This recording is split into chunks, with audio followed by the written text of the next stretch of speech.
filming Serenity, knowing that your firefighters had been canceled, but the fan base was so strong that you got to come back and make a movie? Yeah, the fact that they gave us Serenity, a different studio, Universal, Yeah. was a testament to Joss's just will to get it done. He was upset, to put it lightly, that the show was canceled, but he never gave up on completing his vision in some way. So I was most happy for him, and I remember going to that first day of shooting, and there he was, so happy that he had proven that there was legitimacy to this creation of his. I'm sorry, we're all sorry it didn't go further, but for those shining moments, it was like watching him dance on air. So we all were. We were just following along with what he was doing. And, they were great days. Those first few weeks were just so magical. You know, we had some rehearsal time. And, Nathan and I challenged each other to get in as best shape as we could. So those were just great days. Did you have any projects you want to do? Did you have any ideas or any aspirations to direct or produce? Yes, and it's these things take time. But it's a story that my father wrote a long time ago, so we're gonna have to figure out a way to set it in another place. We might want to having to do what Morshower did, because another actor who was, Glenn Morshower, somebody who was typecast over and over again as the general, as the military guy, as the lawman, as, you know, just very gruff Secret Service. And it took him basically producing a project where he was a father and somebody who actually gets to say, I love you on camera. And it took him actually producing his own project to actually make that work. It was somebody else's script with another director, but that's how hard you have to turn the wheel to get it to go in that direction sometimes. Yeah, and it helps to have extra time to get that up and running.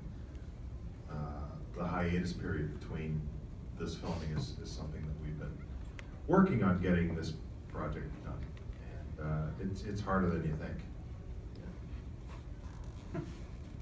All right, back here. Why won't episode 9 of The Last Ship be airing tonight? I think I don't know for sure. And nobody's told me. I'm just presuming it's a programming decision because they don't want to go up against the Olympics. Yeah, probably. I don't know for sure. So they're probably repeating an encore performance of a more recent one, or maybe even the last week one, in case you missed it. Can you tell us what happens though?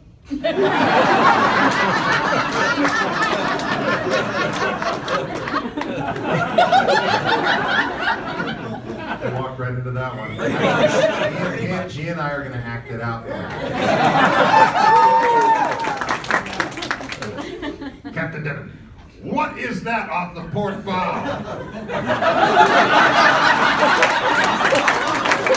I said nothing, sir. Fire out torpedoes.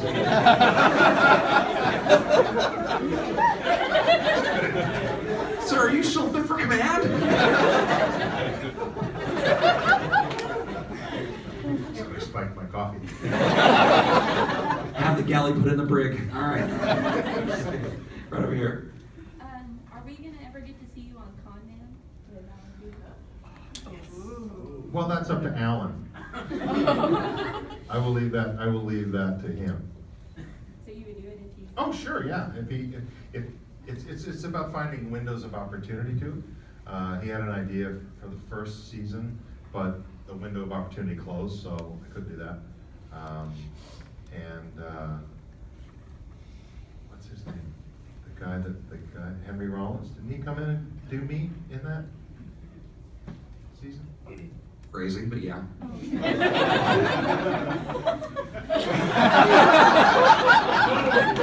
Trey. In Dallas, I thought, wow. Like I'm in Seattle. I would love to, just waiting for the call and the, if he has something interesting for me to do, I'd jump at it. Right here. How did you first get involved in the whole, Wheatonverse? Was it just a random audition, you had no idea what it was, or did you know and was friends with Joss or something? I had not met Joss. I went on audition, and I think I had done some work on X-Files before that, so that put me on Fox's radar. And after I got the audition with Joss, it was kind of an easy march up. First of all, the character was that. I mean, you want me to play Jane Cobb, okay? Does it get any easier? So that sort of marched up, and I was already sort of like, yeah, he's checkmarked off at the network, so that was sort of an easy climb. But it was the normal 3-step process. You audition for Joss and Tim Minear, and then they call you back to see the studio, and then they call you back to see the network. And there were a couple guys I was up against. I didn't even need to bother loving on them. So I got this one, pal. Never forget, Nathan never lets me live it down whenever we talk about the first read through. I read it in character. And he stops, he goes, is he gonna read it like that? He's gonna play the character? I was like, you got a problem?